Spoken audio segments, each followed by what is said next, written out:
तुलसीदल भाग 2। लेखक ब्रह्म ऋषि पितामह सुभाष पत्री जी, संस्थापक पिरामिड स्पिरिचुअल सोसाइटीज मूवमेंट। लेखक का परिचय। इस बार अपनी इस भौतिक यात्रा में मैंने चुना है माता सावित्री देवी पिता रमण राव जी को। सन 1947 में शरीर का धारण हुआ। आध्यात्मिक ज्ञान का विस्तार ही पिछले 5 जन्मों से किया जा रहा है। इस बार की यात्रा का कारण भी वही है, लेकिन इस भूलोक के लिए वही अंतिम नजर है। चुनी हुई पत्नी है स्वर्णमाला, मुझे चुनकर आई है परिणीता परिमला। अब सभी योगी ही है। 1976 में मित्र रामचिन्ना रेड्डी के द्वारा आध्यात्मिक परिचय, 1979 में गत जन्मों की स्मृतियां शुरू हुई। 1981 से 1983 तक सदानंद योगी जी के परिचय का सेवा भाग्य। तब से आरंभ है आध्यात्मिक प्रचार। अब एक ही लक्ष्य है, सभी को योगी ज्ञानी बनाकर परिवर्तित करना। 1990 में कर्नूल में बी.वी. रेड्डी से मुलाकात, बुद्ध पिरामिड ध्यान केंद्र का उद्घाटन, दी कर्नूल स्पिरिचुअल सोसाइटी स्थापित हुई। 1992 में कोरोमंडल उद्योग से निष्क्रमण, इसी समय अनंतपुर शहर में प्रवेश, एन.सी. संप कुमार के साथ मित्रता, फलस्वरूप पिरामिड ध्यान केंद्र अनंतपुर। 1993 Proddatur, Uravakonda, Guntakal spiritual societies. 1994 में तिरुपति स्पिरिचुअल सोसाइटीज, कडपा, धर्मवरम, कदीरी, पिलेरू, ब्राह्मणपल्ली, रायदुर्गम, हिंदूपुरम, आदोनी आदि ध्यान केंद्र। 1995 में स्वामी सदानंद आश्रम, नंदवरम पिरामिड ध्यान केंद्र कर्नूल। 1994 में तुलसी दल। 1998 में छत्तीसगढ़ पिरामिड सोसाइटी रायपुर की स्थापना। 2009 में अब तुलसी दल द्वितीय। इसमें महान ज्ञानी महात्माओं के प्रसंग है। इसमें अनेक मणि मुक्ताएं हैं जिनका समावेश पूर्व में नहीं हुआ, अब वह सब इसमें संग्रहित है, जो ध्यान संसार के लिए प्रेरणामय है, जिनमें प्राण है, श्वास है और ध्यान का समग्र चिंतन है। इसमें है अध्यात्म और ध्यान के प्रसार के लिए पूरे विश्व के भ्रमण का सार और विश्व प्रसिद्ध मिस्र स्थित गीजा के पिरामिड का अवलोकन अनुभव अध्यात्म ध्यान के परमाणुओं का। 2007 में महावीर ध्यान केंद्र रायपुर का पिरामिड। 2008 बंगलुरु में साधना स्थली के रूप में सबसे बड़े पिरामिड की स्थापना। यही सब है जो प्रस्तुत है मेरे जीवन की विशेष यात्रा। निरंतर स्वाध्याय से ज्ञानमय, निरंतर योग मित्रों की संगति से आनंदमय, जीवन का प्रत्येक पल अर्थपूर्ण रूप से उपयोग हो रहा है। यही मेरा परिचय। ब्रह्म ऋषि सुभाष पत्री। तुलसी दल। इस दिन 13 नवंबर 1994 तिरुपति आध्यात्मिक संघ के सदस्यों के साथ तिरुपति से पिलेरू जा रहे थे।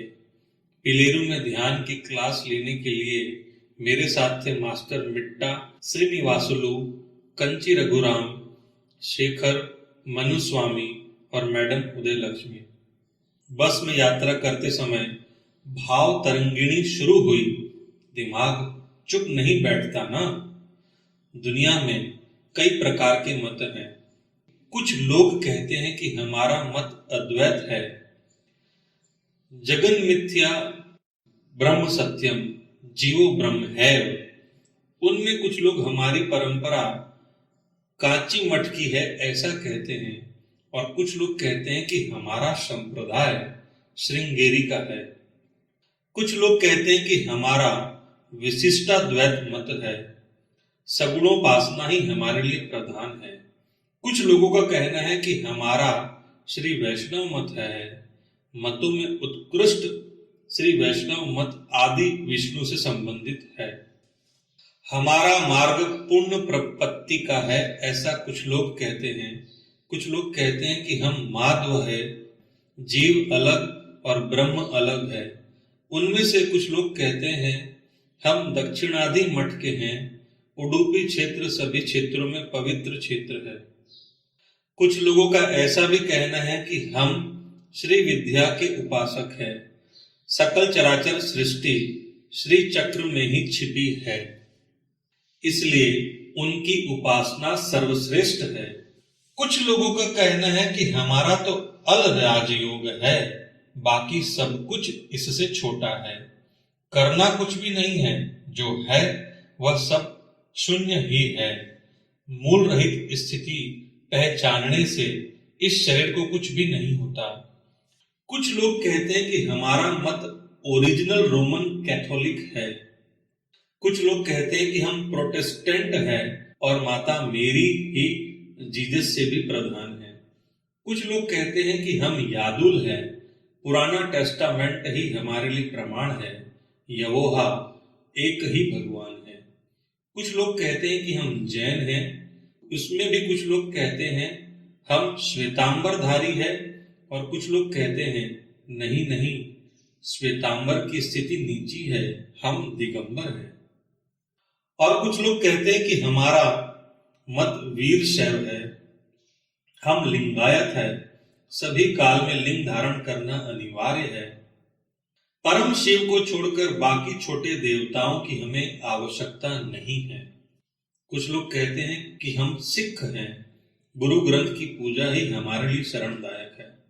कुछ लोग कहते हैं कि हमारा इस्लाम मत है, उसमें भी शिया संप्रदाय है, नहीं नहीं, हम सुन्नी हैं। और कुछ लोगों का कहना है कि हम अहमदीय हैं। कुछ लोग कहते हैं कि हम संकुलम देवता के आराधक हैं, हमें अपने ग्राम देवता के अलावा कुछ नहीं चाहिए, प्राणी बलि ही हमारे लिए मुख्य है। कुछ लोग कहते हैं कि हमारे कुल देवता वेंकटेश्वर स्वामी हैं, वे ही कलयुग के देव हैं, वे ही सबको देखते हैं, वे ही दाता है, हम अपने केश उन्हें समर्पित करते रहते हैं। कुछ लोग कहते हैं कि हमारा आर्य समाज है, जो भी सत्य है वह वेदों में कहा गया है, केवल वेद ही श्रुति प्रमाण है। कुछ लोग कहते हैं कि मास्टर CVV योग हमारा है, उनके मंत्र जपने से कुंडलिनी जागृत होती है। कुछ लोग कहते हैं कि हमारा तो योगदा सत्संग सोसाइटी है, बाबा जी, लाहिड़ी महाशय, युक्तेश्वर जी और योगानंद गुरु परंपरा ही हमारे लिए पूज्यनीय है। कुछ लोग कहते हैं कि हमारा मत है, नए तरह के मंत्रों के माध्यम से हम भावातीत स्थिति प्राप्त करते हैं, महर्षि महेश योगी हमारे मार्गदर्शक हैं। कुछ लोग कहते हैं कि हमारा भागवत है, हरे रामा हरे कृष्ण महामंत्र का सदैव स्मरण करते रहते हैं, वही तारक मंत्र है। कुछ लोग कहते हैं कि हम निरहंकारी हैं, सत्य को पा लिए हैं। कुछ लोग कहते हैं कि हमारा दिव्य ज्ञान समाज है, हमारे गुरु जी हैं श्री स्वामी शिवानंद, मानव सेवा ही माधव सेवा है, जब मंत्र और योग भी हमारे लिए प्रधान है। कुछ लोग कहते हैं कि हम अरविंद जी के मार्ग का अनुसरण करते हैं, हमारे पास सभी प्रकार के योगों का समन्वय है, सुपर माइंड यानी बुद्धि मेधा धरती पर अवतरित करना ही अपना लक्ष्य है। कुछ लोग कहते हैं कि हमारा रामचंद्र मिशन है, हमारे लिए आवश्यक है हृदय पर ध्यान केंद्रित करना। कुछ लोग कहते हैं कि हमारा सिद्ध योग है, हम श्री नित्यानंद श्री मुक्तानंद गुरु परंपरा से संबंधित है, शक्तिपात ही हमारे लिए शरण है। कुछ लोग कहते हैं कि हमारा प्रेम तत्व है, हम मस्त हैं, परम गुरु मेहर बाबा हमारे लिए आदर्श है। कुछ लोग कहते हैं कि रमण महर्षि जो कहते हैं वही सही अद्वैत है, उनकी किताबें अत्यंत श्रेष्ठ हैं, मैं कौन हूं इस बात का सदैव चिंतन करते हैं। कुछ लोग कहते हैं कि हमारा रामकृष्ण मिशन है, रामकृष्ण परमहंस विवेकानंद इस युग के महापुरुष हैं, उपनिषद सब कुछ बोधन करते हैं। कुछ लोग कहते हैं कि हमारा तो राधा स्वामी सत्संग है, केवल कृष्ण एक ही परमात्मा स्वामी है, बाकी सभी राधा है, जीवात्मा है। कुछ लोग कहते हैं कि हमारा प्रजापति ब्रह्म कुमारी समाज है, ब्रह्मचर्य ही परम सत्य है, बिंदु पर ध्यान करना चाहिए, शिव बाबा ही इस लोक के परम गुरु है। कुछ लोग कहते हैं कि हम जिड्डू कृष्ण मूर्ति का अनुसरण करते हैं, सब कुछ इच्छा रहित होकर गमन करते रहते हैं, उनकी किताबें पढ़ते रहते हैं। कुछ लोग कहते हैं कि हम शिरडी साईं बाबा के अधीन हैं, आजन्मांतर उनका भजन करना हमारा कर्तव्य है, सभी प्रकार के मुसीबतों से पार करने वाला, मोक्ष प्रदान करने वाला वही है। कुछ लोग कहते हैं कि हम अयप्पा स्वामी के भक्त हैं, उनकी ज्योति के दर्शन करके हम धन्य हो जाते हैं, प्रतिवर्ष शबरीमला नियमित रूप से आते रहते हैं। इस तरह कई लोग कई तरह से पूर्ण रूप से अपने अपने मतों में डूबे हैं। लेकिन इस कर्नूल स्पिरिचुअल सोसाइटी के, तिरुपति स्पिरिचुअल सोसाइटी के, अनंतपुर स्पिरिचुअल सोसाइटी के, गुंतकल स्पिरिचुअल सोसाइटी के, पोद्दुटूरू स्पिरिचुअल सोसाइटी के, उरवकोंड स्पिरिचुअल सोसाइटी के, धर्मावरम स्पिरिचुअल सोसाइटी के, पिलेरू, चित्तूरू, आदोनी, कदीरी, हंदीपुर, तेनाली आदि पिरामिड ध्यान केंद्र के लोग और भी कई लोग, ये सभी किस मत से संबंधित है? दरअसल ऊपर के किसी भी मत से ये लोग संबंधित नहीं हैं, सबके अच्छे गुणों को ग्रहण कर लेते हैं। इतना ही नहीं, स्वयं सत्य के शोध में निमग्न हो जाते हैं। फिर भी इनका पूर्ण मत कौन सा है? इनका पूर्ण तत्व कौन सा है? ऐसे विचार करते समय एक विचार कौंध गया। इन सब का मत है तुलसी दल। हाँ, निश्चित रूप से इन सब का मत है तुलसी दल। तुलसी दल के बारे में कहना है तो एक कहानी सुनिए। एक गांव में एक स्त्री मूर्ति रहती थी। उसको अचानक परम सत्य पर मोह हुआ। उसे तत्क्षण प्राप्त करने के लिए त्याग ही सही मार्ग है, ऐसा समझकर हीरे के कंठहार, जो उसे अत्यंत प्रिय था, गले से निकालकर तराजू में डाला। कुछ भी प्रयोजन नहीं हुआ। परम सत्य कुछ भी मिला नहीं। शायद इतना काफी नहीं, ऐसा समझकर अपने सभी जवाहरात दे दिए, फिर भी कुछ नहीं हुआ। घर में स्थित सभी प्रकार के सोने चांदी के बर्तन ला कर दिया, फिर भी कुछ नहीं हुआ। परम सत्य दिखाई नहीं दिया। तब उसे याद आई कि हाँ, मैं एक ही चीज को भूल गई हूं। अपने प्राणों से भी प्यारी मणि, श्यामंतक मणि अभी तक अपने पास ही है। बहुत जोश के साथ उसे भी लाकर तराजू में डाला। आह, कुछ भी नहीं हुआ। परम सत्य अणु मात्र भी हिला नहीं। बेचारी वह औरत पसीने से तरबतर हो गई। करने के लिए कुछ भी नहीं सूझा। उसे आश्चर्य हुआ। उस हालत में बहुत इत्मीनान के साथ मुस्कुराती हुई एक औरत ने आकर एक तुलसी दल को उसमें रखा। उतनी ही हठात से तत्क्षण परम सत्य हिल गया। परम सत्य पूर्ण रूप से खुल गया। इसलिए जिससे परम सत्य तुरंत ग्राह्य होता है, तत्क्षण दृष्टिगोचर होता है, तत्क्षण अनुभव में आता है, वही तुलसी दल मत है। तुलसी दल की छोटी शाखा के 2 पत्ते होते हैं। एक पत्ते का नाम है तुम अपने वास्तविकता की खुद ही सृष्टि कर रहे हो नामक ज्ञान सूत्र। दूसरे पत्ते का नाम है आनापान सती नामक ध्यान सूत्र। पहला पत्ता ज्ञानाग्नि के लिए मूल्य है, तो दूसरा है ध्यानाग्नि के लिए। पहला हमारे ज्ञान चक्षु को पूर्ण रूप से विकसित करके शेत ज्ञान के परिपूर्ण विज्ञान तक हमें पहुंचाता है। दूसरा हमारे दिव्य चक्षु उत्तेजित करके बुद्धत्व रूपी परिपक्व योग स्थिति को दिलाता है। इन दोनों का मत ही तुलसी दल मत है। पहले पत्ते के बारे में विस्तृत रूप से कहना है, उद्धरे दात्मनात्मना, नामक सूत्र।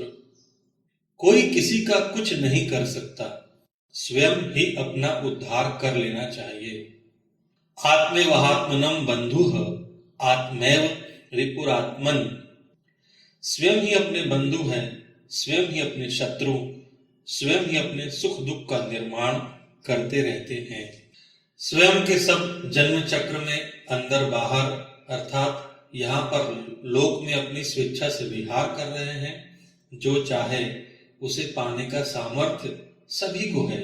यही है परम सत्य, यही है विकसित ज्ञान चक्षु का पूर्ण सारांश।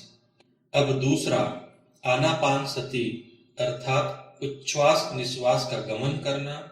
इसे दृष्टि नाक के नोक पर अर्थात भ्रूमध्य में सहज रूप से स्थिर होती है।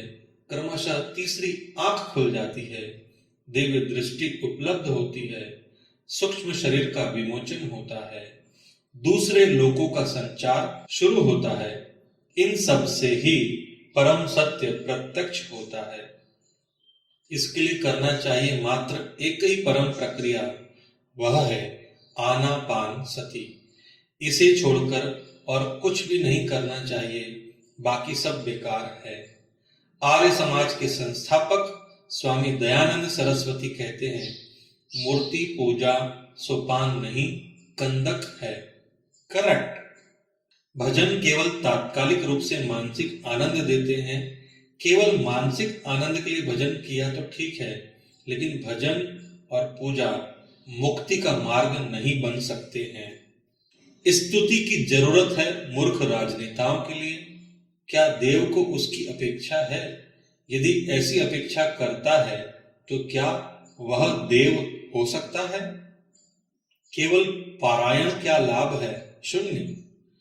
करना चाहिए ज्ञान का मंथन, योग साधना, तीर्थ यात्राओं को छोड़कर योगियों के पास, ज्ञानियों के पास जाना चाहिए। सर मुंडन कराना, काषाय वस्त्र धारण करना, मुद्राओं का लगाना, तिलक लगाना, विभूति लगाना आदि सब अपने आप को हीन कर लेने की क्रियाएं हैं। जपमाला करने से, मंत्रोच्चार से केवल अमूल्य समय का निरुपयोग ही होता है। इससे दुख का विमोचन नहीं होता, निर्वाण की प्राप्ति नहीं होती। उपवास न रखना, गुरु की पाद पूजा करना आदि शुद्ध मूर्खता है। संसार को छोड़कर संन्यास लेना धर्म और सत्य से दूर होना ही है। तर्क, वाद, मत का विमान सब छोटा मोटा ज्ञान का व्यर्थ प्रयास ही है। यज्ञ यागादि से केवल धन संपत्ति नष्ट होती है, लेकिन ज्ञान निष्ठा प्राप्त नहीं होती। इन सब का संपूर्ण रूप से त्याग करना चाहिए। सभी देश काल परिस्थितियों में एक बात याद रख लेना चाहिए कि परम सत्य एक ही है। उद्धरेदात्मनात्मनम, ऐसा समझकर एक ही परम प्रक्रिया कर लेनी चाहिए, वह है आनापान सती। यही है कर्नूल स्पिरिचुअल सोसाइटी के, तिरुपति स्पिरिचुअल सोसाइटी के, अनंतपुर स्पिरिचुअल सोसाइटी के, गुंतकल स्पिरिचुअल सोसाइटी के, पोद्दुटूरू स्पिरिचुअल सोसाइटी के, उरवकोंड स्पिरिचुअल सोसाइटी के, धर्मावरम स्पिरिचुअल सोसाइटी के, पिलेरू, चित्तूरू, आदोनी, कदीरी, हंदीपुर, तेनाली आदि पिरामिड ध्यान केंद्र के लोग और भी बाकी सभी का पूर्ण मत, पूर्ण तत्व, चाहे वह किसी लोक में हो या किसी भी काल में भी क्यों न हो, दरअसल एक ही आध्यात्मिक शास्त्र है। जैसे भ्रमर सभी फूलों से मकरंद को चूस लेता है, वैसे हर एक से विधि पूर्वक ज्ञान को ग्रहण कर लेना चाहिए। जैसे प्रत्येक फूल में मकरंद होता है, वैसे प्रत्येक मनुष्य में अधिक या कम ज्ञान होता है। इसलिए किसी को भी नजरअंदाज नहीं करना चाहिए। जो समझ में आया है, जो अनुभव में आया है, उसे तुरंत सबको देना चाहिए। किसी को भी नहीं छोड़ना चाहिए। समझने और समझाने लायक एक ही परम सत्य है, करने और कराने लायक एक ही परम क्रिया है। ये ही तुलसी दल के दो पत्ते हैं। इस तरह भाव परंपरा पूर्ण हुई। तुरंत पास में ही बैठे कंची रघुराम को अभी एक अच्छी भावना पैदा हुई है, ऐसा सभी उन्हें समझाकर और कह दिया कि तत्क्षण ही इसे बाजू बैठे हुए सभी को कह दीजिए। उसके बाद तुलसी दल के बारे में उस दिन पिलेरू के ध्यान कक्षा में, दूसरे दिन पिलेरू के ध्यान कक्षा में, तीसरे दिन उरव कुंड के ध्यान कक्षा में, उसके बाद कर्नूल पिरामिड ध्यान कक्षा में सबको बताना शुरू हो गया। सभी लोग इस भाव लहरी को सुनकर कहने लगे कि आपने जो one day spiritual brain wash किताब लिखी है उसका यही नाम रखिए। इस तरह तुलसी दल पैदा हुआ, तुलसी दल छपा, वितरित होकर पिरामिड स्पिरिचुअल साधकों तक पहुंचा, ध्यानियों ने उसे आत्मसात किया। इसके बाद शुरू हुआ तुलसी दल के दूसरे भाग का विस्तार क्रम, बातचीत और चर्चाओं का दौर, भाव और विचारों को माला में पिरोने का क्रम। तब पूरा हुआ तुलसी दल का दूसरा भाग और अब आपकी मर्जी, यथा इच्छसि तथा कुरु। सुभाष पत्री।